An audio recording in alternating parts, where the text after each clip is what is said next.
Welcome to the show, everybody. My most humble apologies to the live audience. Everything went wrong. I was a technical director for the first half hour of the time we were supposed to be on the air. Anyway, welcome in, everybody. Bryce Huff is a Philadelphia Eagle. SAQUON Barkley is a Philadelphia Eagle. Landon Dickerson is extended. It is Howie season, ladies and gentlemen. It is Howie season. And let me just say this part of it. And remember those, I don't think they do these anymore, right? But remember the old MasterCard commercials? Remember them things, right? Where they would say, running back, okay? Running back in the NFL, for instance. Just looking at the numbers there with SAQUON Barkley. Running back, 3 years, 37 and $3.25 million, up to $26 million, fully guaranteed. $26 million, fully guaranteed when it comes to SAQUON Barkley. Okay, a running back, $26 million, fully guaranteed. Tiki Barber, butthurt, priceless. Giants fans everywhere, butthurt, priceless. But let's bask in just this idea for just a second here. The Philadelphia Eagles have made a big-time offseason acquisition at running back for the first time since DeMarco Murray. Now, not the name you want to hear, but for the people that are talking about SAQUON Barkley's durability versus DeMarco Murray's durability, remember DeMarco Murray touched the football more than any running back ever the season before the Eagles acquired him. And let's also remember that was Chip Kelly making that decision. Howie Roseman, as Jason Kelsey has pointed out so many times eloquently, Howie Roseman was in the broom closet on the other side of the building where Jason Kelsey didn't see him for over a year. So this is not comparable at all. For the people that are also talking about why give a running back this much, Barkley, if you told me that he was going to be on the Philadelphia Eagles, I wouldn't believe you. Just as when it was reported originally by Pat Leonard of the Daily News, I didn't believe it. I thought it was the Eagles just trying to drive it up. I thought it was the agent trying to drive up the price. When Howard Eskin reported it, saying that the Eagles were, in fact, interested, I went, I don't believe it. I don't believe that it's real interest. I do not believe at all that it is real, genuine interest. And this is just trying to drive up the price point. When that, as he's better known, that clown Mike Lombardi put it out there as well that the Eagles are going to have a serious push for SAQUON Barkley. I was like, get out of here. This is bargain basement shopping when it comes to the Eagles trying to get a running back. That's not going to happen. No way, no how, sir. And then sure enough, Shefty, man. Shefty just dropped it. Put it out there. And I swear I looked at this with probably a big old dumb expression on my face. Thinking, like, I was confused as all hell. Like when a dog is confused, or like, you know how their head like kind of tilts? You're like, what's going on here? That's exactly what I did, staring at this tweet from Adam Schefter. Former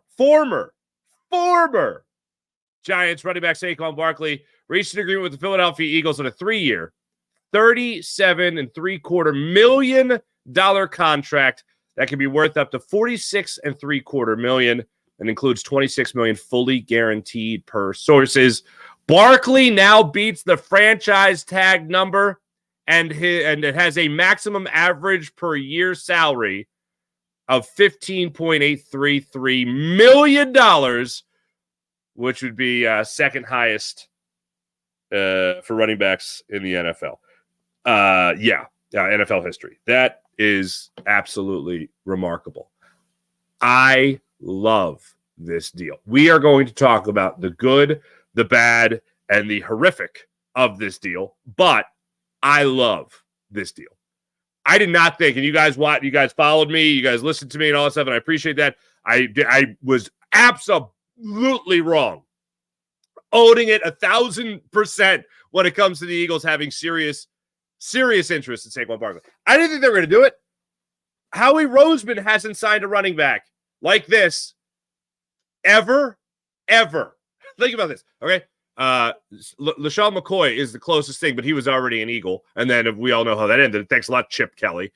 But SAQUON Barkley is without question, and I have said this even over the last 2 seasons, Saquon Barkley, maybe other than Derrick Henry, is the most talented running back in the NFL. Okay? Most talented running back in the NFL. Christian McCaffrey is incredible. All the respect in the world to Christian McCaffrey. But when it comes to the run game, I understand the pass game, the receiving game, and all that stuff with Christian McCaffrey can bring to the table. But in terms of pure running back, Saquon Barkley is a do-it-all type of back. Christian McCaffrey obviously can do that too. But when it comes to running the football, I think Saquon Barkley has it heads and shoulders above Christian McCaffrey. Christian McCaffrey, better all-around weapon, more versatile, absolutely. But in terms of pure running back, Saquon Barkley's on another level. And I absolutely love his game. People talk about durability. The numbers on Saquon Barkley when it comes to durability. I know this is a huge hit when it comes to that. But you look at the last 2 seasons. So he comes back from the ACL tear. Last year, he had the ankle injuries. He missed a couple of games. But still, over the last 2 seasons, he was 3rd in the NFL in rushing attempts. He was 3rd in the NFL in 20-yard runs. He was 4th in rushing yards per game and also 5th in rushing yards on first down and rushes on first down. That's pretty damn durable over the last 2 seasons. And also, let's not forget that Saquon Barkley in the NFL, while playing for the New York Giants, has had 3 head coaches. 3. And he's only 27 years old. He's had Pat Shurmur. He has had Joe Judge. And he's had most recently Brian Daboll. That's not exactly stable in the first 6 years of a running back's career. Not exactly stable. So he comes here to Philadelphia. Hey, look, I understand. When you look at the coordinator positions here, they might not be exactly stable because with this offense, A.J. Brown, Devontae Smith, Saquon Barkley, Dallas Goedert, I hope he can stay healthy too. This offensive line, which I've said many times, it might not be top 3 in the NFL anymore, but it probably still top 5, top 6. Depending on what you do with right guard, depending on Tyler Steen, depending on Cam Jurgens, who I have said many times also, I don't feel is the biggest question mark on this offensive line. I feel like that is the right guard position. Andrew DiCecco of Inside the Birds will be on the show with us to break that down. We did an interview yesterday. We aired that. If you didn't see it, we'll air it on the show today. We'll end the show with it. But this is all in all a great deal for the Philadelphia Eagles. You are getting a generational talent at the running back position. And with this offense, you talk about those coordinators, this offense takes off.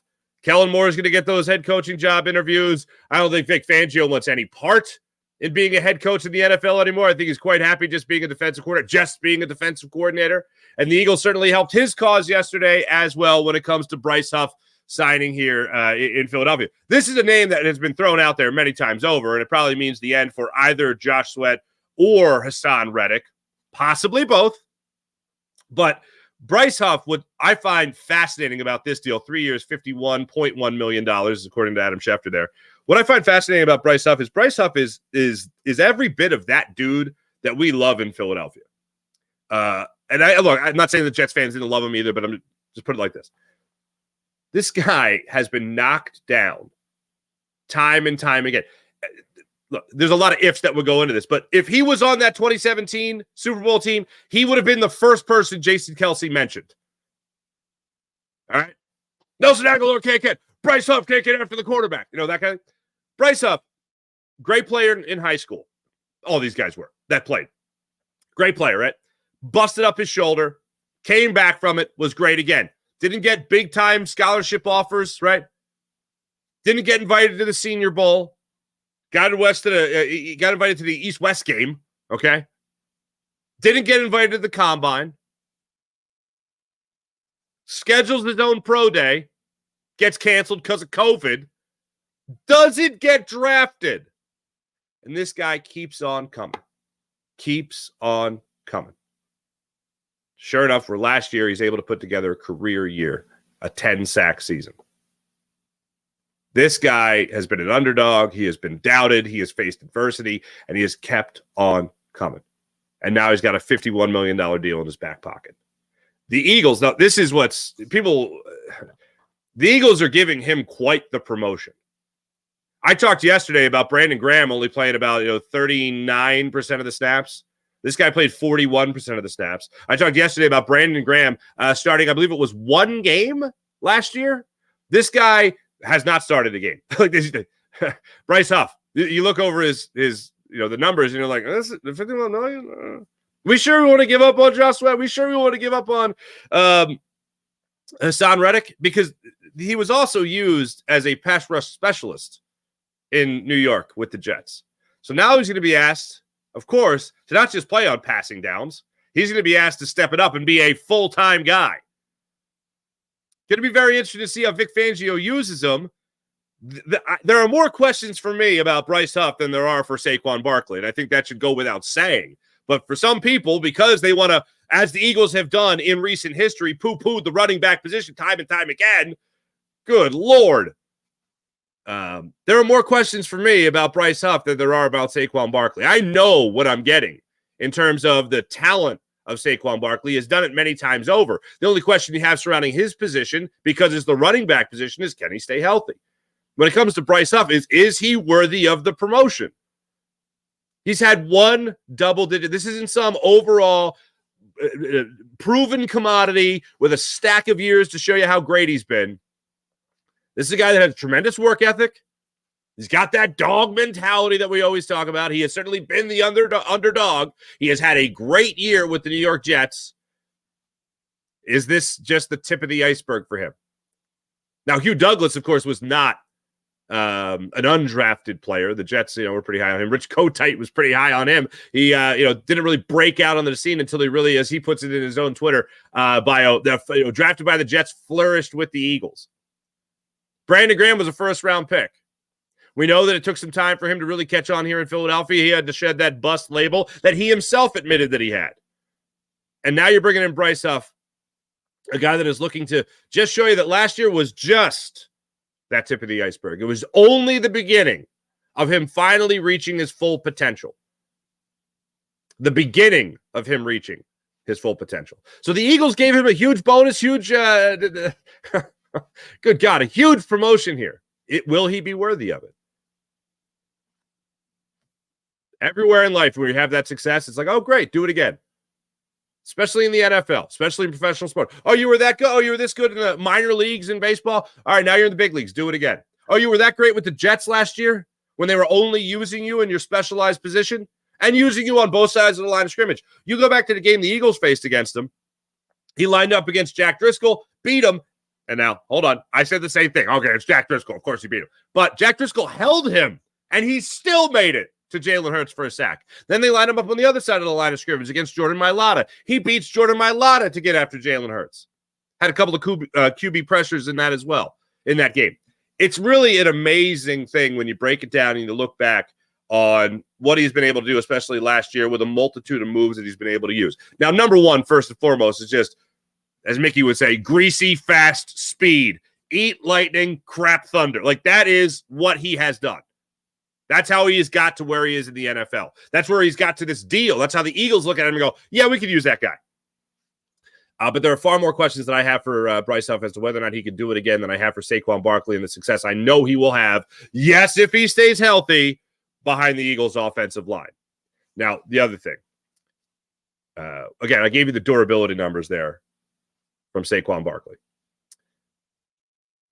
When it comes to Saquon Barkley in the backfield, running out of the backfield for this team, there's this thing that we say always about football players in general, and it is that phrase, if they stay healthy. I think some people are acting like the Eagles just signed Rashad Penny, okay? They did not. They signed a guy that was 60 yards shy of another 1,000-yard season.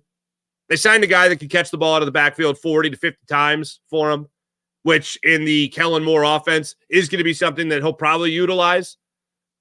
And for all the guys that talked about DeAndre Swift coming in here, he ain't DeAndre Swift, folks. He is better than DeAndre Swift. I don't know where the hell this talk has come from about DeAndre Swift being better. Oh, DeAndre Swift fit the scheme. No, he didn't. Absolutely not. DeAndre Swift was a pass-catching specialist that could also run the ball. They barely used him for any of those things last year. And they weren't paying him that much money anyway. Need I remind you, the Eagles were paying 3 running backs last year. 3 running backs last year for the price of 1 Miles Sanders. Like, they got 3 guys.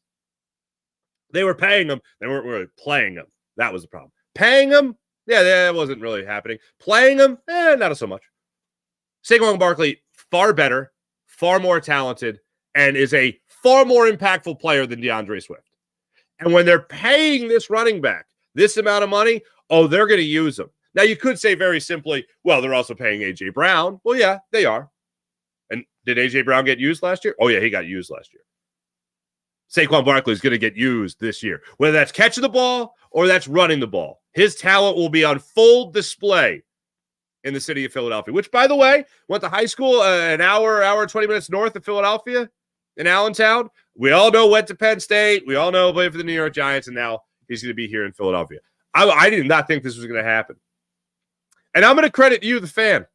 I'm going to credit you, the fan, for this happening. Because you, the fan, you were the ones chanting, run the ball, run the ball. And all the analytics that we talk about when it comes to Jeffrey Lurie and the analytics department for the Eagles, oh, man, they want to pass. They want to pass the ball. Well, you can still pass the ball with Saquon Barkley. You get the ball in his hands, and great things are going to happen. These two signings, when I got into it yesterday, somebody put it out to me in the comments when somebody said, get over last year, that kind of thing. We're ready to move on. Yesterday, I was not. When I did the show yesterday, I was not ready to move on. And then right before I hit go with the Andrew DiCecco interview that we did yesterday, we'll play for you today. Right before then, I was like, I am not ready for this. And then as soon as I hit go, I went, I'm ready for this. I'm ready to move on. I am ready to move past the awful ending of last season.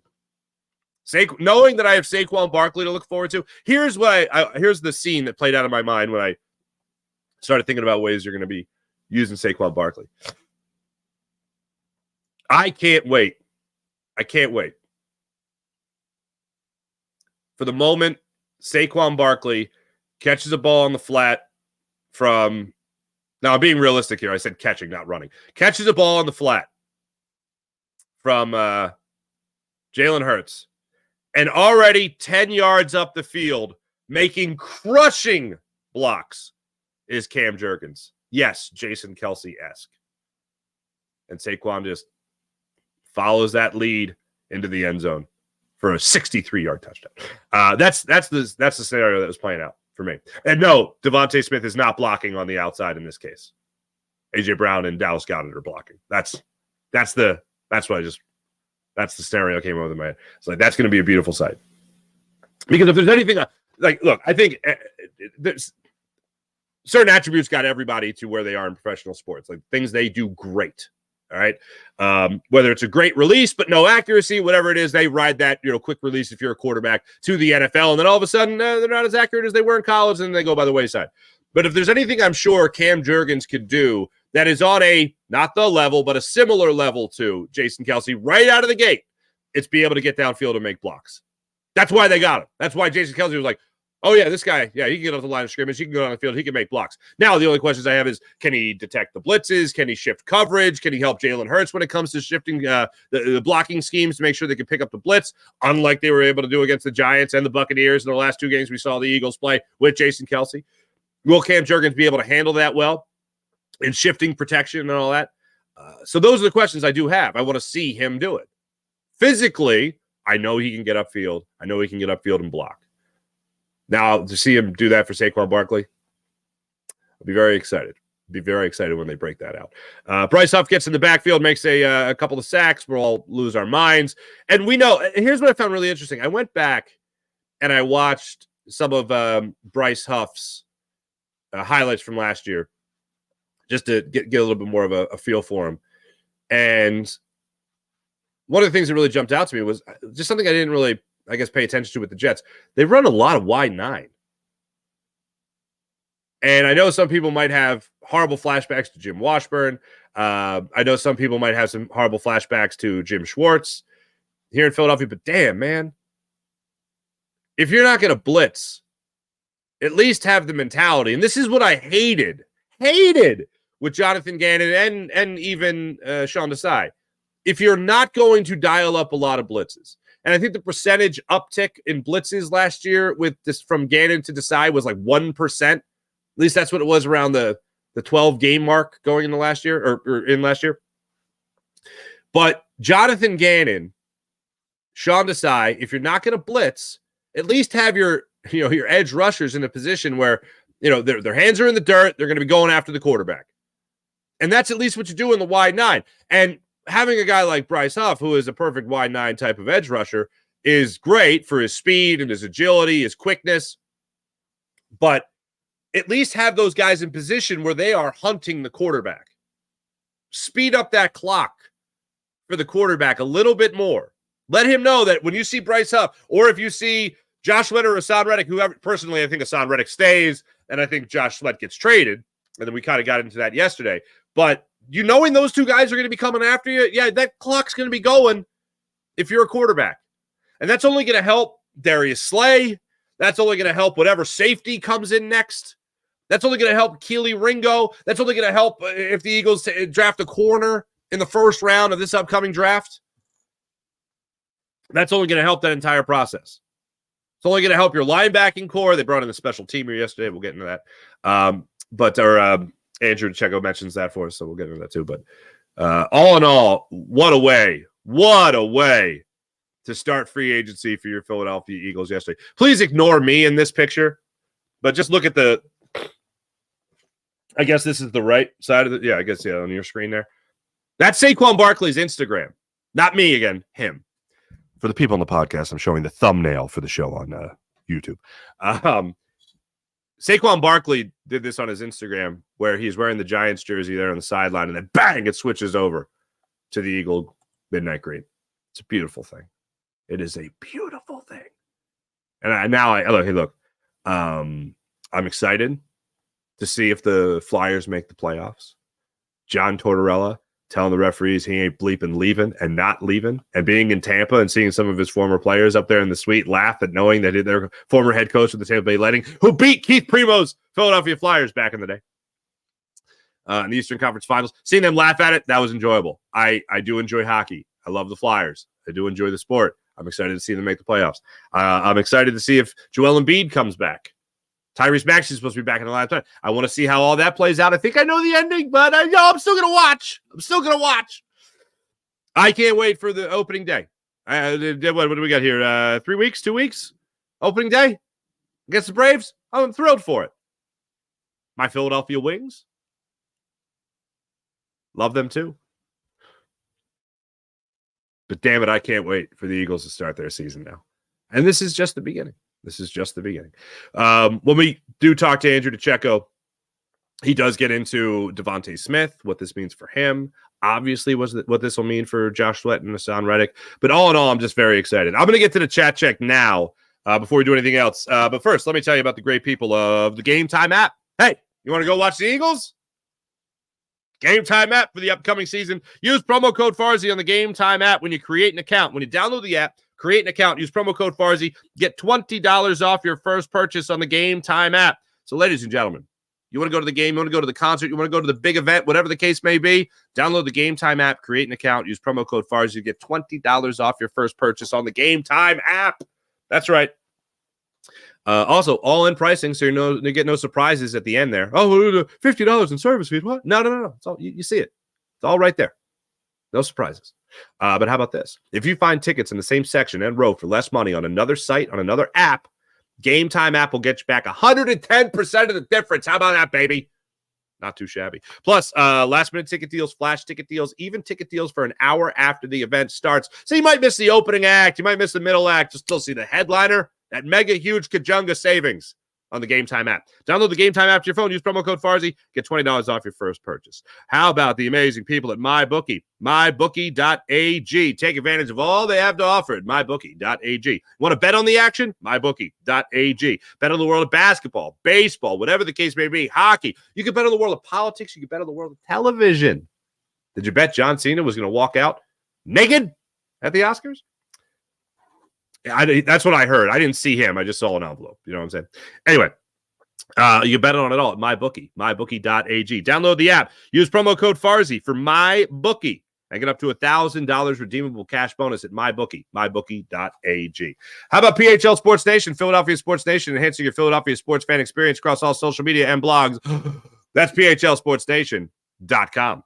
Let's get into the chat to check and see how you guys are doing on this fine morning. Sean Gillespie, what's going on? Good morning. Oh, my God, Saquon, they actually went and did it. I still can't believe it. I'm telling you, I was when I saw Mike Lombardi, I swear this is what I thought. When I saw Mike Lombardi tweeted out that the Eagles were going to be really aggressive, my thought was, oh, they got Lombardi too. They're really pushing hard. They're really pushing hard. And I'm like, no way this happens. And then I just stared at my phone. And I was like, that looks like Adam Schefter. I think that's Adam Schefter. That's Adam Schefter. Did he get hacked? I went like Adam Schefter got hacked at the open of legal tampering. I'm like, because the Eagles didn't sign a running back and give him that money. That's great. That's come on. You ain't gonna get me. And no, they got me. They got me. Bleed Green, good morning, Philly fans. After sitting on it overnight, I got to say, if nothing else, I'm excited to see this offense. The first responses to my quote tweet, and all I did was say, holy Santa Claus poop emoji. That's what I said. Because I'm, obviously brilliant. Anyway, Jalen's their quarterback and waste all this talent. I was like, really? I am not it. People want to put Carson Wentz and Jalen Hurts in that same category so quick, man. And that accounts for no mental makeup.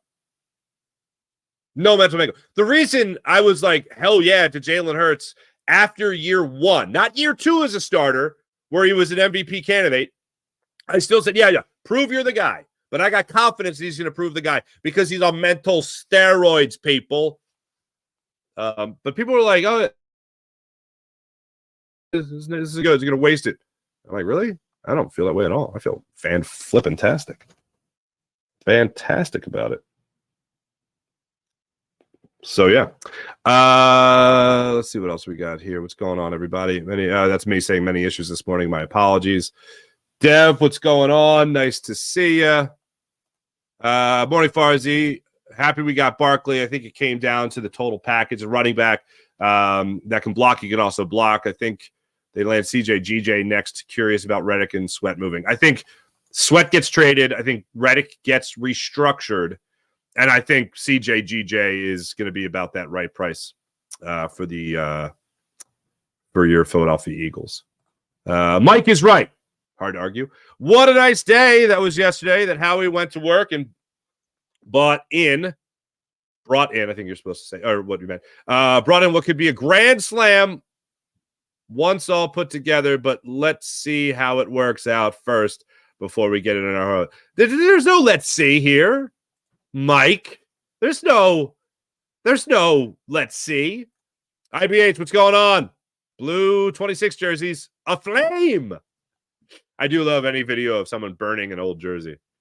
Get a safety to linebacker. Yes, please, says Robert. I agree. Need a cornerback, safety, and linebacker. Eric Wisniewski, I concur. Fitness Warrior. Do you know how much the Eagles have left to sign a safety and linebacker? Officially, no, I don't. Not yet. All I know is it ain't going to be they ain't breaking the bank. Put it that way. Oh, Eric Wisniewski, I'm calling Barkley. 1,300 rush yards, 7 touchdowns, 380 yards catching, 3 touchdowns. Super Bowl, baby. All right, Eric Wisniewski. Now, that is exactly what I'm looking for. I don't want any let's sees here.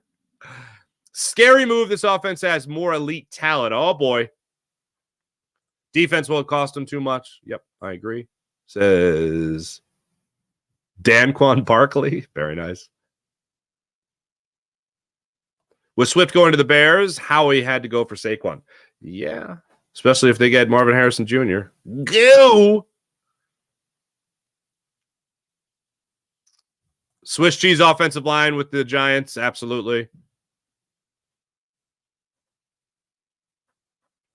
I work with a Giants fan, and I'm sorry he looked like he wanted to cry. Sean Kilrain, good morning. Corey, dude isn't worth $15 million a year. This means same old-ish with linebackers and safeties. They're going to bring in a bunch of – yeah, man, but I'll tell you right now, they ain't going to be – I'll tell you, Vic Fangio or not, this Eagles' best defense is going to be a strong offense. Did I say strong? Dominant offense. Hopefully Huff replaces Sweat. Quan Poole, I agree. I think that's what it boils down to. Like signing depending on who he's replacing. I mean, I like the signing. Even if I tell you both guys aren't back, which I don't think is going to happen, this is still a great signing. The only thing I will say as a let's see, if you will, is the idea of Bryce Huff having one great year. He's had one great year. And in that one great year, did everything that he was supposed to. Like, I'll put it to you like this. If you had a zone corner brought in that all of a sudden had to play a hell of a lot more man-to-man, then that would be scary. Well, right now, you have a pass-rushing edge rusher, okay, defensive end, in Bryce Huff coming here who has not played on rundowns. That's scary. 41% of the snaps last year? Yeah, that's scary. And you just gave him, what, $51.1 million? Mally, smoke him if you got him. Oh, I got him, baby. April. What's going on, April? Giants fan, big mad. Oh, yeah. Hell yeah. It's great. Fari show sucks. Yeah, that Fari guy, he sucks. But that Farsi guy, he's pretty amazing. Fitness Warrior, CJGJ is not trash. I agree. He's definitely not trash. What makes you so confident about Saquon? He's awesome. He's running behind what will be still a pretty damn good offensive line. That makes me confident. A great player playing behind a great offensive line with a multitude of weapons. Yeah, that's what makes me so confident. Oh, and you also have an offensive coordinator that knows what the hell he's doing, so that also helps. A QB's best friend is the stud running back, Joe Matty. Absolutely. 16 days till opening day. There you go. Eagles need Queen. I'd love to see it happen. I just don't have confidence. Bless how it's up. Buddy Christ. Thank you. Oh. God forgive. What's up? Play option going to be a symphony. Oh, can't wait. Thanks to everybody in the chat. You guys are awesome as per usual. Without further ado, let's jump on the Rothman Orthopedics guest line. To end the show, we're going to have our interview here. It's about 20 minutes with our friend Andrew DiCecco of Inside the Birds. I will catch you guys tomorrow. Oh, Andrew, thanks for coming on, man. How you been? Mark, good to be with you, man. Just sort of, working the phones as I always do and trying to keep up with everything that's going on in the process. It's a crazy day. In all honesty, let's start with just Bryce Huff right out of the gate here. Your reaction, 10 sacks last year, a bit of a speedster to say the absolute least, coming off the edge, a multitude of moves that he likes to use on offensive linemen. What was your reaction to the Eagles getting a guy that they were very much after? Well, this was a player that we'd heard that there was some mutual interest, and sometimes where there's smoke, there's fire, oftentimes. And the Eagles prioritized the trenches. So when I saw that come through, I mean, you can't help but wonder what that means for Josh Sweat, Hassan Reddick. I mean, 3 years, $51 million. That tells you that one of those players isn't going to be here. But looking at Bryce Huff, this is a player that I got a chance to see at the East-West Shrine Bowl in 2020. A little bit of an undersized player, but really good hand usage, really good understanding of how to use his pad level and leverage, really explosive off the line. But then when you look at his career with the Jets, he wasn't drafted, which shocked me. I thought he was going to be a late day 3 guy. But nevertheless, he was somebody that didn't really emerge until last season, where he had 10 sacks on playing just 42% of the snaps. So he was a complimentary player there. The Eagles seem to be signing him to be a preeminent player on their defense. So you want to see are they paying for a projection? And you have to see how that's going to play out, because he really hasn't. He started 7 games in the NFL, 7.5 sacks prior to last season. But I mean, if you're paying on upside and projection, and you're trying to catch him on the ground floor, I think that's a really good signing. 2 things. First thing I want to focus on of the things you said right there. Didn't start a single game last year. Right. 10 sacks, didn't start a single game last year. And you mentioned, this is a big pay bump for this young man, an undrafted player. But first off, Brandon Graham, I think, started maybe 1 game last year, just as a comparison. But obviously, you're going to have a guy here in Bryce Huff making top dollar here. When it comes to the motor, is this one of these guys that the Eagles have gone after in years past, the undersized guys from Hugh Douglas to Brandon Graham that just has that high motor and that's what they're after? I think so, but this is a player who is, I think he's an ascending player, and that's what the Eagles seem to be. My sense going into free agency is that they're going to be targeting players who are ascending, they're hitting their prime, and they're going to use them as future building blocks, and they're going to continue to grow with them. And to me, he's more of a high motor guy, someone who I think that Vic Fangio is going to use in a creatively, and I'm interested to see what they're able to do with them. But I also want to see where the next domino is going to fall, and what does that mean for Sweat and or Hassan Reddick. Yeah, certainly. And we'll get to those names. Now, the second thing, we love the underdog in Philadelphia. They won a Super Bowl with that whole mantra. We all know the story there. And, of course, Jason Kelce just shouted out the underdog mentality in his incredible retirement speech. Bryce Huff is that guy. He is that underdog. You mentioned he is an undrafted guy. Did not get invited to the Senior Bowl. This guy didn't get invited to the Combine either. His pro day got canceled, I believe, because of COVID. Yeah, and one thing after another, including busting up his shoulder in high school. This guy has fought back from so many different things. A lot of adversity, has continuously been that underdog. And if Nick Sirianni loves that dog mentality, he seems to be the type of player that really has it. Yeah, you're getting a hungry player, someone who's never had anything given to him, as you alluded to nicely. And I've got a chance to really study him throughout the draft process, and I always have an affinity for those late round guys, and I take pride in identifying that talent. And he's someone that always jumped out when I watched the tape. He plays with his hair on fire, and he just has that relentless motor. And I always thought that if he was able to sort of refine those skills, a team might have something. Now, I viewed him as a complimentary pass rusher, situational guy, but obviously the Eagles see him as much more than that. And I'm interested to see where his career goes from here. How does he fit in with Vic Fangio? How does all this come together?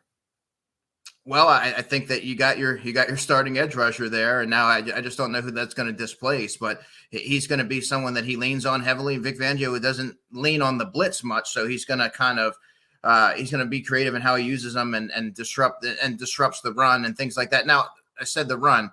That's not an area in which he's very proficient in, so that's something to keep an eye on. But then again, Hassan Reddick wasn't as equipped to stop the run either. You're paying for pressure on the quarterback, and he's going to be able to provide that, and he's going to deploy him in some creative ways. So how does this end then when it comes to Josh Sweat and Hassan Reddick? What does this mean for those two rushers? Well, I think that if you're looking at it in terms of which player is going to yield more, I would say Josh Sweat. He's a younger player. I think he has more upside, but he also has the knee injury, so you have to wonder long term, where does that leave him? And if you're a team looking to invest in him, I don't know. And you're the Eagles. You have to decide on both players. I think you would want to keep Hassan Reddick, who is a dominant player. Josh Sweat, like I said, you don't know how long his career is going to go. But I think that right now, just based on pure athleticism, remember, he's more scheme versatile than Hassan Reddick. So I think that also has some appeal as well. But both players have to shed that stigma of being a part of that demise last season, that skid. And I think that the teams have to sort of overcome that and be all right with the player. But I think Josh Sweat would be the one, if I had to pick one, that would be on the outs. Gotcha. Am I crazy? Just going back and watching some of the Bryce Huff footage, were they running some wide 9 scheme up there in New York? Yeah, I mean, he could do it all. They use him, and that's really where he's best equipped to thrive. But again, I think he's another player that you can move him all around, and that's what makes him so appealing. But if you're looking at it on the other side, I think that limited production, when you're comparing it to players who played 74% in Hassan Reddick and Josh Sweat, who played 71% of the snaps last season, you want to see what he's going to be able to do with a larger sample size. So that might be the one caveat when you're looking at the signing in its totality. Yeah, one of the examples you got to bring up is just in the Eagles game alone last year, that dreaded Eagles game, of course. He had a sack on Driscoll, of course, coming on the right side, and then he also had a sack on Jordan Mailata, or at least the pressure on Jordan Mailata later in the game as well. So something to keep an eye on as the season approaches, and we go through the rest of the offseason. Saquon Barkley. Andrew, oh my goodness. It was one of those things where I was checking multiple Twitter accounts and whatever when it broke, because I was sure that the Eagles did not just sign a running back at an average annual salary of about $15 million.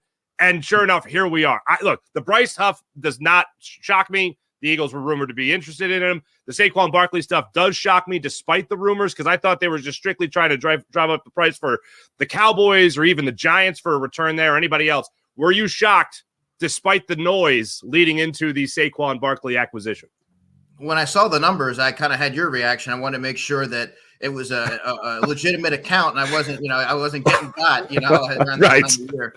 But when I saw the numbers, I was completely blown away. Obviously, it's a deviation from the traditional team building philosophy for this team. But I think that it speaks to the notion that Howie Roseman's willing to pay for elite talent. And that's what they got in Saquon Barkley. It's the player who is a game-breaking, dynamic, explosive player. He provides a physical element up the middle, which the team has so lacked in recent years. And he's a 3-down running back, can catch the football. It's the player who caught 91 passes as a rookie. I think with Kellen Moore, you're going to see a lot more passes to the running backs and things like that. And I just think that he can provide such a different dimension and alleviate some of the pressure for Jalen Hurts. So you're getting a player who you can really build around offensively. Look, I know the numbers haven't been there consistently because of injury, because it's the Giants also, and they haven't exactly been great over the last couple of years as well. But I think he's one of the most talented running backs you could have in the NFL, like without question, talent-wise, certainly. But it's a matter of whether or not you can accumulate the stats to prove just how talented you really are. You mentioned the Kellen Moore offense. We have seen running backs come here in Philadelphia, not at the ilk, of course, that you have of a guy like Saquon Barkley. But do you think he'll get that opportunity to put up those numbers again, similar to the way he was able to do in his rookie season? I do. And there's a misconception that Kellen Moore is averse to running the football.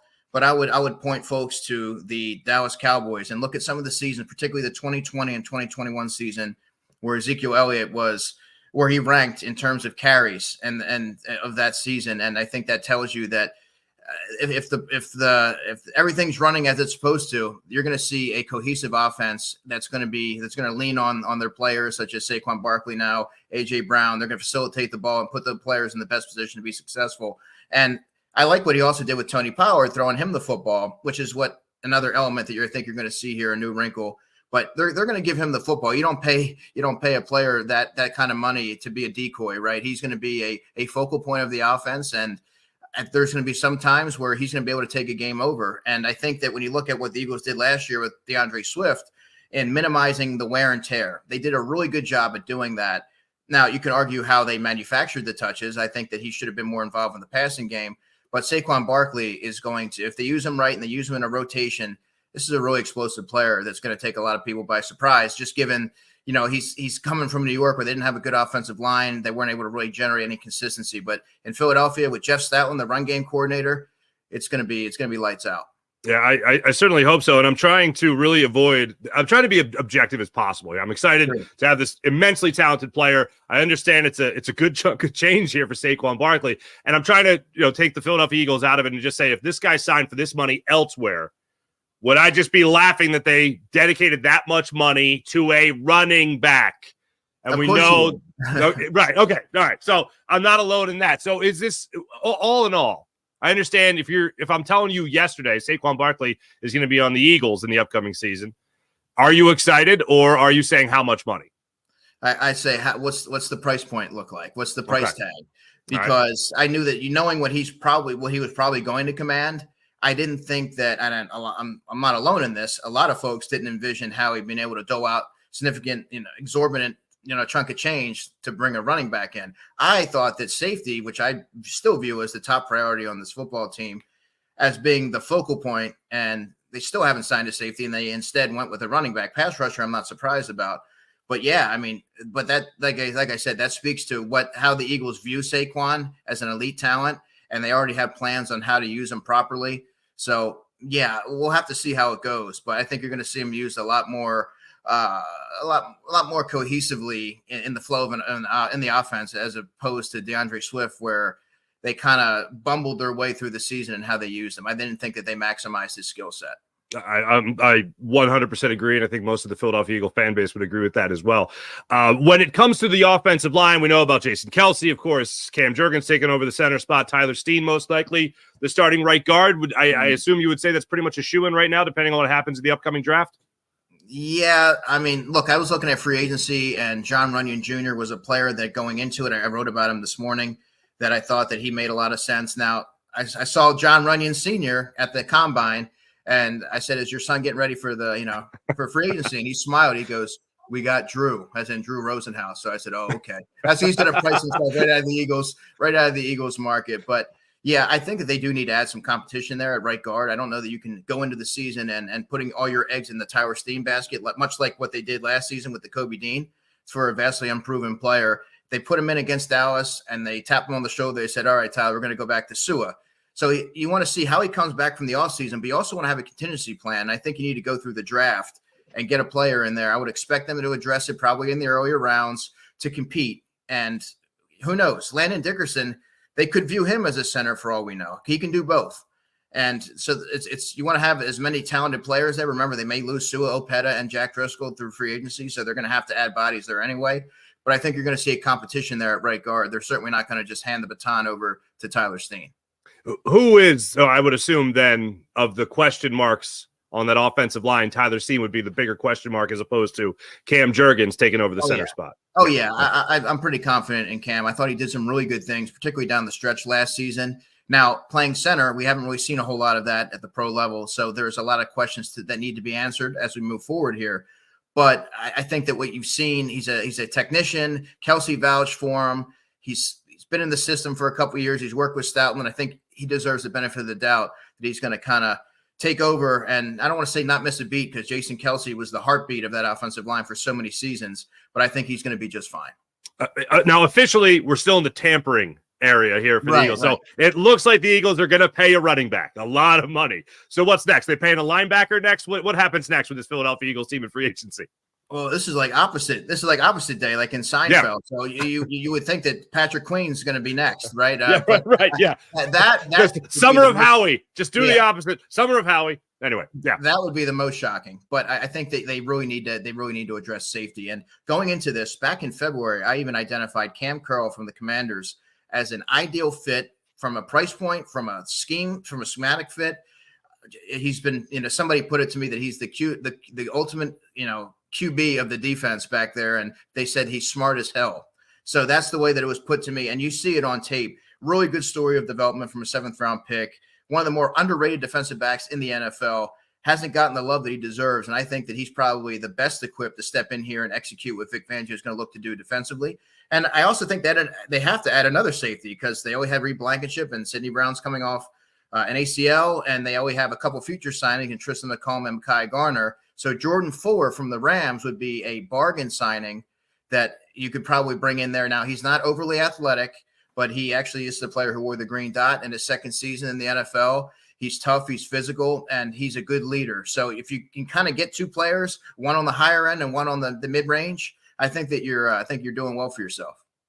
Yeah, that sounds pretty good to me. When it comes to the starting corner positions, while I have you, Andrew, there's some speculation about James Bradberry. I know a lot of people made a big deal out of what Howie said at the Combine about, oh, yeah, James Bradberry's in our plans. No, he said he's under contract, which is literally next to nothing.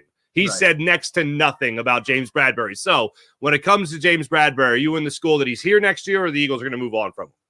I think they're going to move on from him. Sometimes you can't take everything they say, at face value. But, James Bradberry is a player who is a phenomenal interview. I really enjoy talking to him, getting to know him over the past couple of seasons. And he's one of the smartest players I've ever interviewed. But I can't recall as drastic a drop-off going from all-pro to a player who couldn't cover anybody last season. And he couldn't run with anybody.